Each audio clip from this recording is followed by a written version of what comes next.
You're lying in bed. It's 2 a.m. The room is dark except for the blue glow of your phone burning into your retina. You refresh the banking app. There it is, the number. Maybe it's 10,000, maybe it's 100. For the first time in your life, the available balance line doesn't make your stomach drop. You feel it, a physical exhale. You think, I made it, I'm safe. But here's the catch. The second you feel safe, the world starts trying to sell you safety back at a premium. Your car makes a weird noise, suddenly you need a lease. Your friends are booking trips, you need to be there.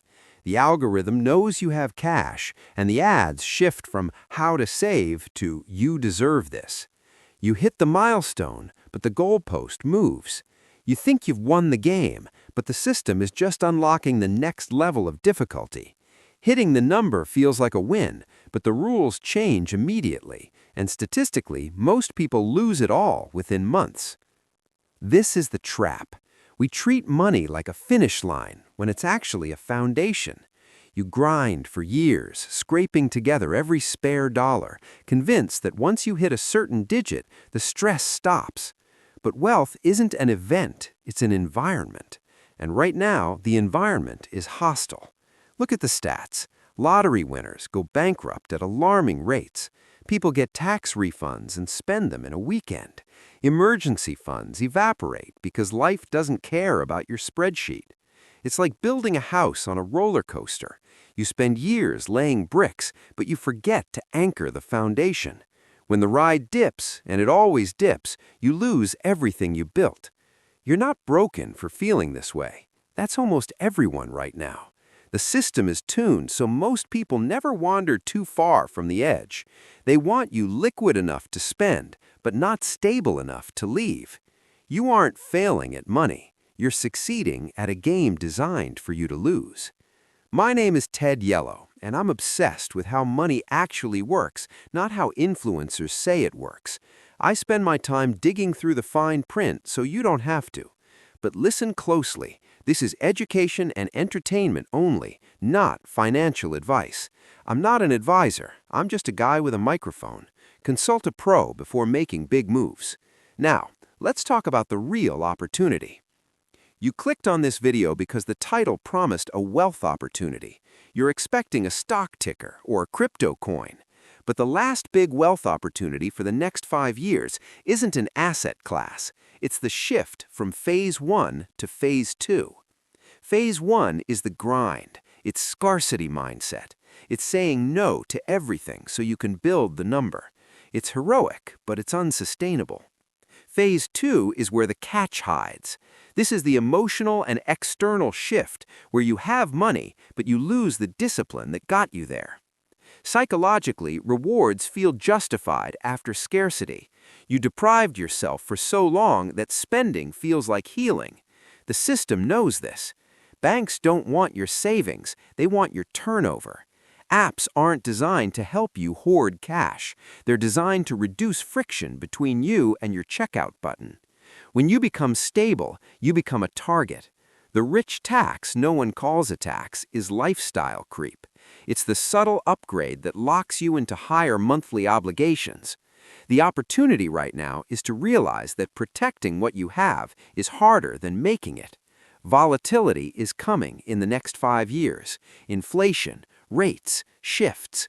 The opportunity is to be the person who doesn't crack when the wind blows. Let's look at the math, because numbers don't lie, even when people do. If you lose 50% of your portfolio, you need a 100% gain just to break even. That's simple arithmetic, but emotional finance ignores it. Vanguard studies show the average investor underperforms their own funds by about 1.5% annually, purely due to behavior, buying high, selling low, tinkering.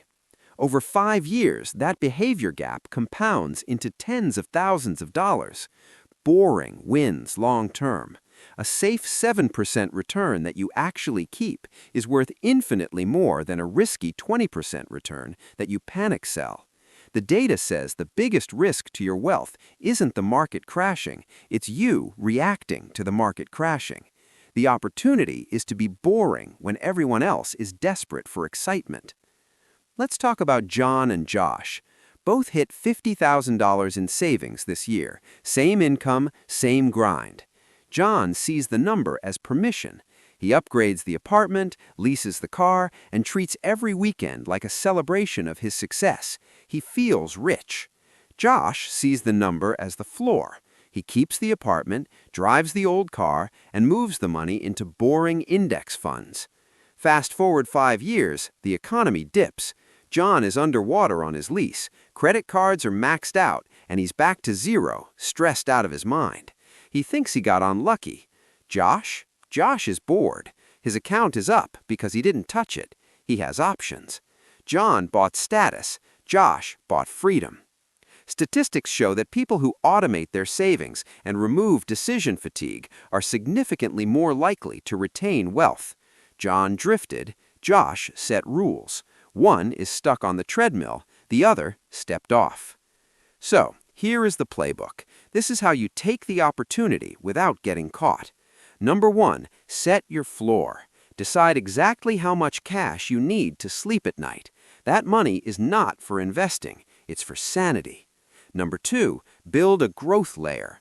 Automate contributions to boring, diversified assets. Make it invisible. Number 3, be suspicious of sales. If a financial product promises excitement, run. Wealth is supposed to be dull. The mindset shift is simple. Money isn't a scorecard, it's options. The real catch is realizing that stability is the ultimate luxury. Protect your first number like it's the floor, not the finish line. The next 5 years will separate the gamblers from the owners. Don't be the gamble, be the house.